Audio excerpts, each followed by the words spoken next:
Enquanto isso,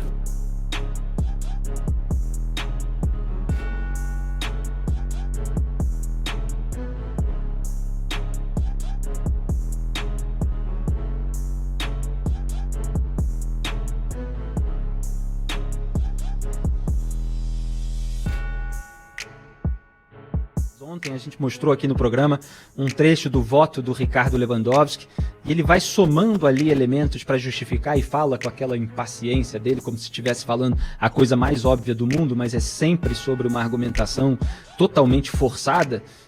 Aí ele falou também, e há um conteúdo que em tese pode caracterizar a conduta ilícita, mas assim, eles não tomaram uma decisão sobre a autenticidade da mensagem, eles concluem anteriormente que pode haver uma conduta ilícita, e se está num celular que foi fornecido pelo órgão de Estado, não interessa se foi um hacker que obteve aquelas mensagens por violação criminosa, e não interessa se há qualquer coisa íntima ali nos celulares que foram dados pela instituição.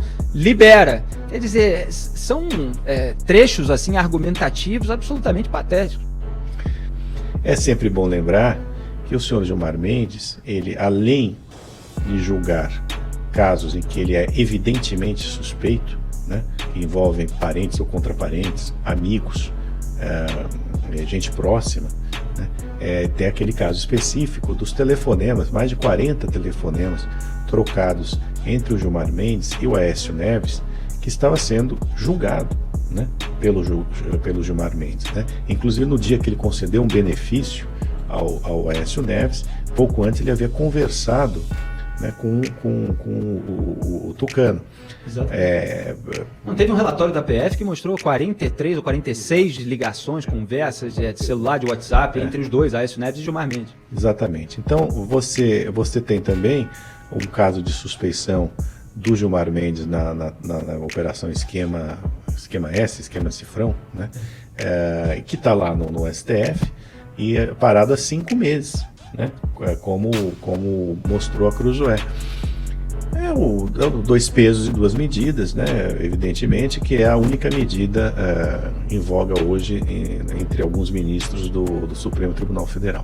Tem até também um áudio do Gilmar Mendes conversando com o governador do Mato Grosso, Simval, quando houve uma operação de busca e apreensão, que me parece que ele que ligou para o Gilmar Mendes, mas eles falaram no telefone, havia uma escuta telefônica autorizada pela PF, pedir autorização judicial, etc., e o governador estava reclamando de ter sido alvo de uma operação de busca e apreensão, e o Gilmar falando, que loucura, então, eu vou falar com o Toffoli, Simão, o combate à corrupção, mas ele há de ser feito nos moldes e dentro dos ditames legais.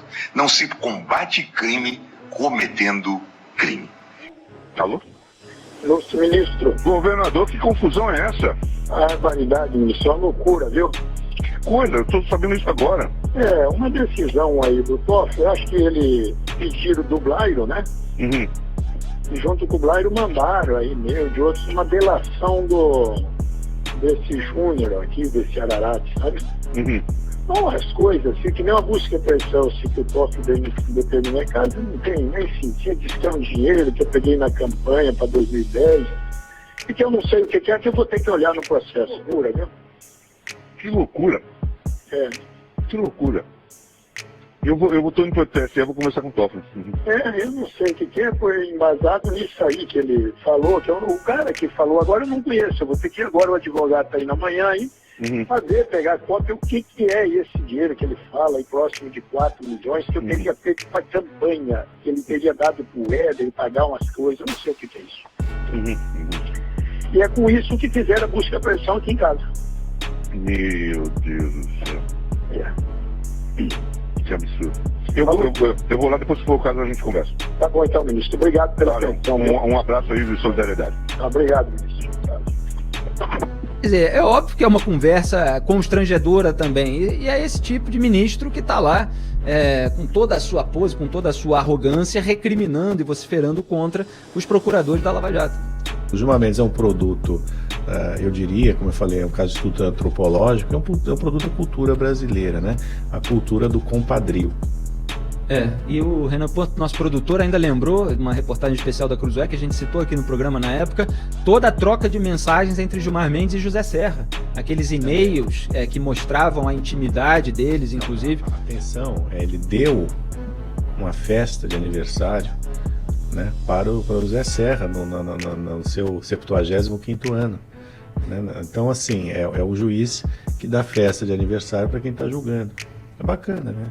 E que depois dá decisão favorável ao Paulo Preto, que é considerado o operador do PSDB, e essa decisão do Gilmar Mendes é celebrada num grupo de WhatsApp, em conversa de WhatsApp, pelo Aloysio Nunes, velho cacique do PSDB, que diz a seguinte frase célebre, que vai ficar marcada para sempre: o nosso causídico, né, o nosso defensor, é foda, celebrando o fato do Gilmar Mendes ter dado uma decisão favorável ao operador do partido.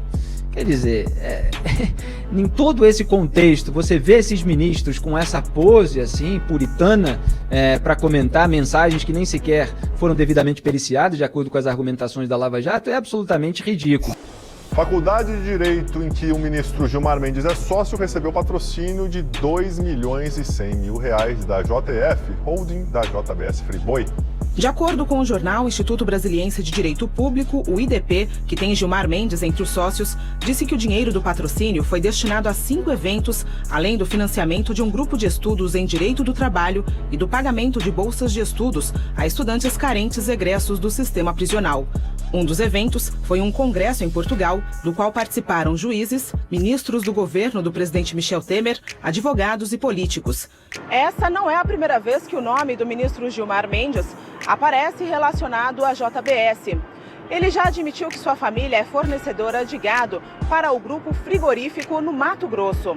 Apesar das relações comerciais, Gilmar Mendes disse que não vê impedimento para que ele participe das votações relacionadas à JBS no Supremo Tribunal Federal.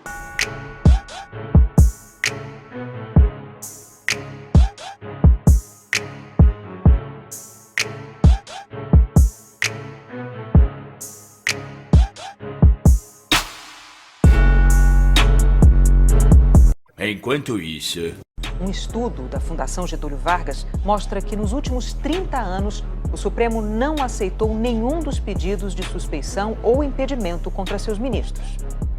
O levantamento divulgado pela Folha de São Paulo mostra que o STF arquivou todos os pedidos de impedimento ou suspeição feitos e já analisados contra os seus ministros, além de ter violado o próprio regimento em ações sobre imparcialidade.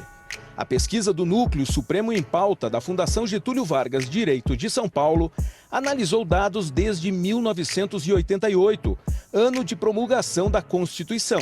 Em mais de 30 anos foram 111 arguições de impedimento ou de suspeição. Uma delas não foi analisada ainda. Dos demais 110 pedidos, 76 foram arquivados logo no início, sem que o ministro sequer recebesse ofício para se explicar. Em 14 casos, o ministro se autodeclarou impedido e a arguição foi arquivada. E em 20 processos, o ministro foi questionado pela presidência da corte, deu explicações, mas o caso foi arquivado sem ir a plenário. Os arquivamentos foram por decisão monocrática do presidente, que considerou os processos improcedentes, ou porque tinham perdido o objeto, ou seja, a ação principal já tinha sido julgada. A relação do ministro Gilmar Mendes com Eike Batista, Leles Marcos Teixeira e Jacob Barata Filho. A Procuradoria-Geral da República alegava suspeição por relação de amizade do ministro e também profissional, por parte de parentes dele na defesa dos acusados de corrupção. Gilmar rejeitou os argumentos da Procuradoria e permaneceu como juiz no processo, até o caso ser arquivado. A grande conclusão da pesquisa é que o Supremo Tribunal Federal não age com a devida transparência e com a seriedade com os sítios para transmitir para a população e para as outras instituições que eles fazem um controle da imparcialidade dos seus ministros. Eles fazem algum controle, mas eles fazem de um modo em que fica absolutamente às escondidas. Doutor Jair, eu preciso tratar de um vício na minha vida.